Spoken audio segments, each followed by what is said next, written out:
आजपासून राज्यभरात 12वीच्या परीक्षेला सुरुवात झाली आहे. परीक्षा सुरळीत पार पडावी यासाठी अकोला जिल्हा प्रशासनाने कडक उपाययोजना केल्या असून कॉपीमुक्त अभियान राबवले जात आहे.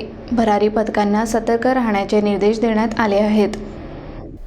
राज्यातील विद्यार्थ्यांसाठी महत्त्वाच्या असलेल्या 12वीच्या परीक्षेला आजपासून सुरुवात झाली. अकोला जिल्ह्यात सकाळीच परीक्षा केंद्रांवर विद्यार्थी आणि पालकांची मोठी गर्दी पाहायला मिळाली. परीक्षा पारदर्शक आणि सुस्थितीत पार पडावी यासाठी जिल्हाधिकाऱ्यांनी कॉपीमुक्त अभियान राबवण्याचे आदेश दिले आहेत.